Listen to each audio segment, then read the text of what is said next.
All right, guys. So this next part kind of ties in with the last one. It's all about eating on the go and how to pre-plan that and how you can actually fit all your macros in if you are on the go, if you're on a road trip, if you're distance working, whatever the reason may be, you can really still hit your goals while being on the go.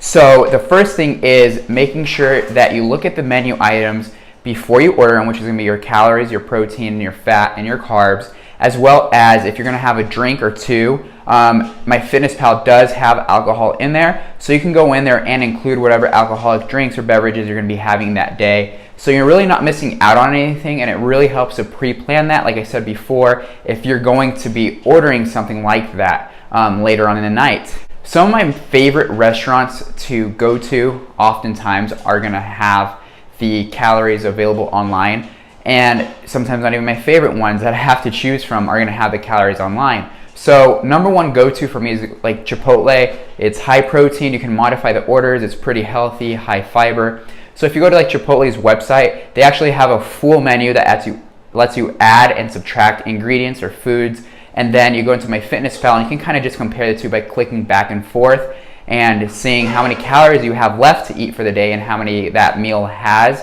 And sometimes this is going to be a really, really great option. If you've been overeating or undereating throughout the day, you can kind of add more food as you go into those calculators and like double up on proteins or eat less carbs, or whatever it is that you need to do to manipulate to fit your macro goals from restaurants. And again, a ton of these have those available to you. So the next thing is, just because you have a meal that you're going to have and you're missing 800 calories for the day, try not to get all those calories within that meal unless it's typically the last one of the day. What this is going to do if you have like a huge meal for breakfast or for lunch is it's going to leave your carbs and your fat super, super low for the rest of the evening. So what's going to happen from there is you're going to have to work really, really hard and diligently in order to make sure that you hit your protein and your carb and your fiber goals for the day without going over on your fats. But there's some caveats to that. So let's say you have a day where you ate a ton of carbs and a ton of protein, and you accidentally went over in carbs and you're approaching your last meal a day. So what you can do in a scenario like this is, since you already went over in carbs and you don't have too much fat left, what you're going to do is just try to hit your protein and watch your calories. So your carbs and your fats kind of are there as options to play with. Although we're trying to be precise, if you have a meal that messes that up and you don't have other options available, just number 1 and 2 is be within your calorie range and your protein range. But overall, if you're trying to drop weight, try not to go over your calories no matter what happens.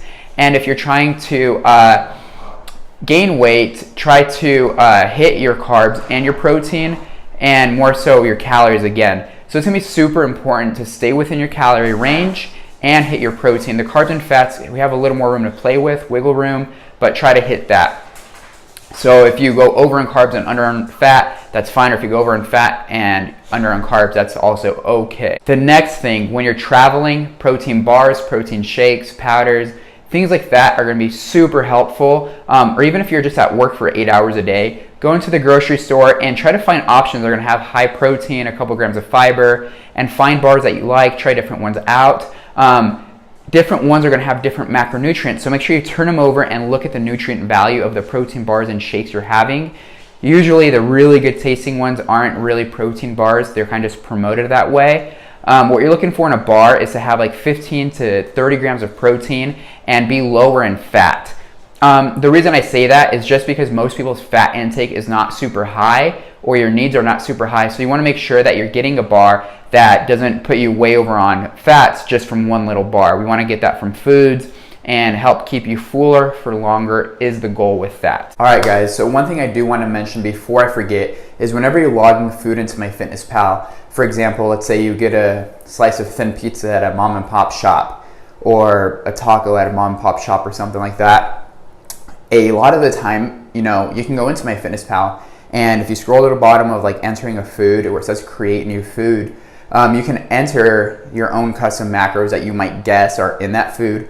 But what you could also do is just type in like slice of thin crust pizza from whatever restaurant, or just type in slice of thin crust pizza, right? So then it's going to bring up all of the thin crust pizzas that are in their database. So you can just like go in there and look at all the ones that say like one slice. So then you're going to look at the calories and say some are like 200, some are 240, some are 300, some are 320. Your median there is going to be around 250 to 260. So just try to look at all of them per slice and find the one that's going to be like your median picks, like 250, 260. And this is just for guessing, right? It's not meant to be super precise, but it's going to be a lot better than not tracking it at all, forgetting about it later in the day, and then just seeing that you still have a ton of calories left. So it's just for an accountability factor. So again, just go in there. If you can't find the exact food from the mom and pop shop you went to, just go in there and say it's a burger. Just type in like burger, like the style of burger it is, like cheese, single patty, whatever, and look up for a cheeseburger and look at the median calories again. So if there's gonna be some that are like 10,000, you know that's obviously gonna be off, but believe it or not, people have gone into MyFitnessPal and they like put in a cheeseburger having like 20,000 calories. And I get calls from clients all the time like, hey Albert, I went over my calories by like 12,000 today, like what do I do?